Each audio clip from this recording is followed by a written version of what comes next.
It's about Little Dirk being indicted. Let's get into the facts. There is an indictment out in California. It's federal. It includes a charge, murder for hire. Murder for hire resulting in death is punishable by life in prison. Now, in the indictment out in California, there are 5 people named. None of those people is Little Dirk. There is, however, in that indictment, a mention to other conspirators. Those people could be named. They have not been named yet. What do the feds say about this conspiracy? They take you back to 2020 and the murder of King Von. Then they say that after Von was murdered, a high-ranking member of OTF let it be known that there was a bounty on the head of an individual involved in that King Von murder. That's believed to be Quando Rondo. So reading between the lines of the indictment, the feds are saying that Dirk put money on Rondo's head. Then the feds say that 2 years later, 5 people from Chicago with some other conspirators traveled to LA, attempted to murder Quando Rondo, hit somebody else who was standing right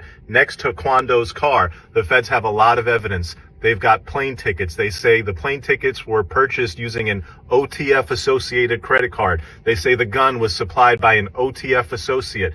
They have 5 people in custody. They're probably going to get some more. And then they're going to start squeezing on people and say, hey, have you seen this man? Does he run this crew? Did he provide some money to you?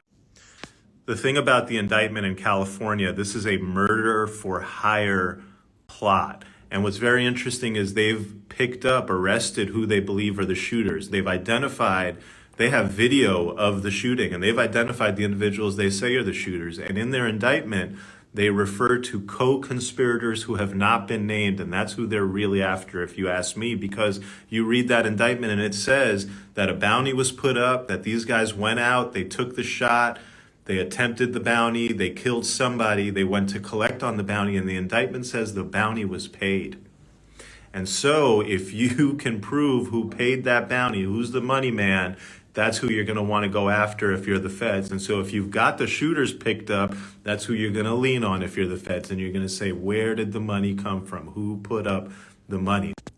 Now, if you can't connect the shooting to a money man, then you can't get the money man. Somebody, I mean, unless you have hard evidence of the money transfer, you're going to need somebody probably to say, yeah, it was, you're going to need a witness to say that guy gave me the money or that guy gave me the money to give to this guy.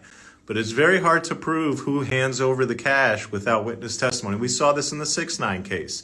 6ix9ine apparently put bounties up. How did they figure it out? Somebody said, yo, 6ix9ine told me. Here's the big thing you got to understand about the Little Dirk situation.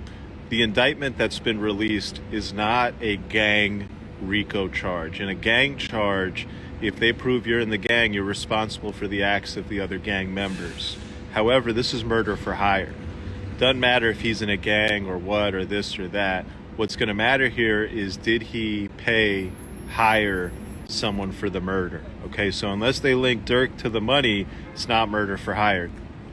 RICO gang would be totally different. Then you start talking about, oh, did this guy ever wear the words OTF on his shirt? You know, did he ever do that? You know, this is not that case. It's murder for hire. They're going to try to connect him to the money that was paid to the shooter.